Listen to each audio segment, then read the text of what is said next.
Bueno, quiero empezar. Bueno, hoy nos toca el canto, no, estamos en el canto número 1, capítulo 4, verso número 13 me toca, ¿verdad? Sí, Entonces, antes de empezar, voy a recitar un mantra o un Namo Bhagavate Vasudevaya Namaha o un Namo Bhagavate Vasudevaya Namaha o un Namo Bhagavate Namaha.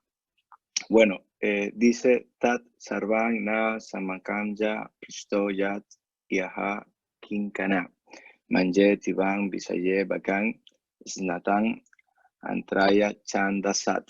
La traducción dice, nosotros sabemos que, con la excepción de algunas porciones de los Vedas, tú eres experto en los significados de todas las materias y por consiguiente puedes explicar claramente las respuestas a todas las preguntas que acabamos de hacerte.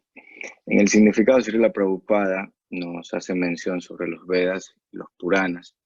Nos pone un ejemplo para poder diferenciarlo, ¿no? Por un lado nos dice que los Vedas son como los brahmanas que realizan ciertos sacrificios y por otra parte están los Puranas que nos dice que son como los predicadores eruditos que llevan el mensaje trascendental hacia toda la humanidad.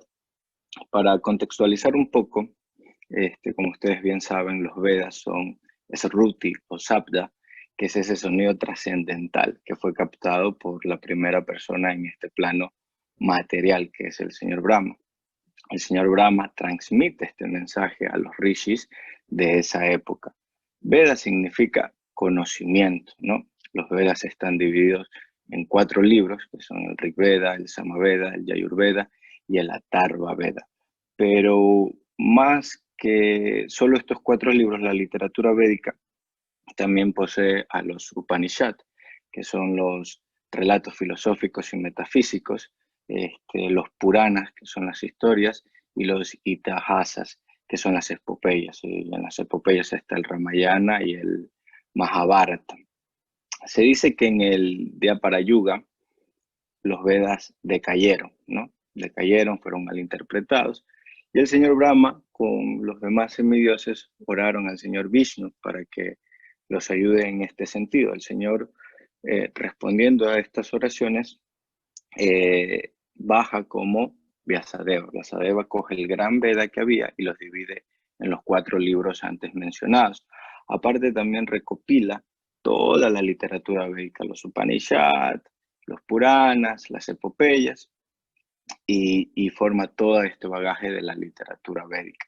Entonces podríamos decir que la literatura védica está conformada en 2 partes. Por una parte, los Sruti, que significa lo escuchado, y está la parte de los 4 Vedas, ¿no? En la otra parte están los Smriti, que vendría a ser que vendría a estar dividido en 2 partes. Una parte los Puranas y los Hitahayas, que son los relatos, las historias de los reyes y los dioses, y por otra parte las astras, que son los morales de la conducta, las buenas acciones y todo eso. Entonces tenemos estas 2 grandes divisiones, ¿no? Srila Prabhupada en el significado nos dice de que tanto los mantras védicos como los Puranas son lo mismo, no hay ninguna diferencia. Incluso nos dice de que toda esta literatura védica es la respiración del Señor. Y es así, en el fondo tienen el mismo significado, pero yo diría que en la forma sí hay un tipo de cambio, ¿no? Si bien es cierto, los Vedas no es fácil de llegar para todos, en cambio los Puranas sí, ¿no? La historia del señor Rama llegaría hasta un niño le gustaría, ¿no? Entonces hay esa facilidad de entender. Y lo más importante que creo yo es que los Vedas explican las cualidades del Señor. Cuando uno entiende los Vedas, entiende cuáles son las cualidades extraordinarias del Señor. En cambio, en los Puranas, cuando uno llega a leer los Puranas, tiene esa experiencia como si el Señor, como si que Krishna estuviera viviendo con nosotros el día a día, porque las historias que cuentan los Puranas son historias muy hermosas, son trascendentalistas, son los pasatiempos del Señor y gozan de una gran poesía, una gran, eh, impactan al oyente, ¿no? Entonces nosotros nos sentimos como que estamos viviendo con el Señor y Él está con nosotros en este plano material.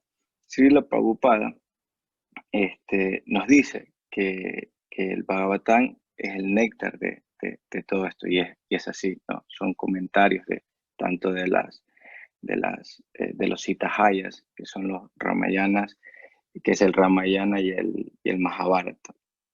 En la parte final, Srila Prabhupada nos dice que lo más importante no es el repetir como loro los mantras, sino la verdadera comprensión de los textos, captar el verdadero mensaje. ¿Y cuál sería el verdadero mensaje? Yo me puse a buscar y hay un verso que me gusta mucho, el Bhagavad Gita, que creo que es el que capta toda la esencia de la doctrina filosófica del Vedanta, ¿no?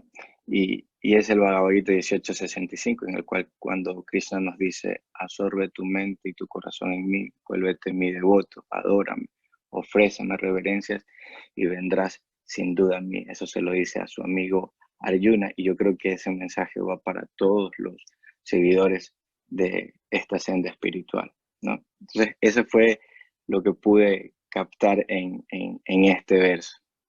Hay un traslapo entre, porque normalmente es Sattva Yuga, Tetra Yuga, Dwapara Yuga, Kali Yuga, pero como Daniel lo explicó, hay un salto en el tiempo. Hay un salto en el tiempo y es la necesidad. Y esa necesidad, ese vacío que genera, ese traslapo de tiempos es prácticamente solventado por lo que viene a corroborar Krishna, que él no respeta las normas, él no respeta las leyes físicas, por algo es el Supremo. Nosotros sí tenemos que acatar las normas, las leyes, los nacimientos, y esto es una prueba fehaciente de que Krishna es la suprema personalidad de Dios original, que la naturaleza le obedece a él. En cambio, uno es cuadradito, ¿no? Esto es así, como una fórmula, ¿no? En cambio, Krishna dice, no, esto lo cambiamos y listo, y hay que obedecer porque es Krishna. Entonces, Daniel lo explicó muy bien, de una manera muy prolija, como dicen ustedes. Gracias. Prabhupada, Prabhupada, Prabhupada, Jaya Srila Prabhupada.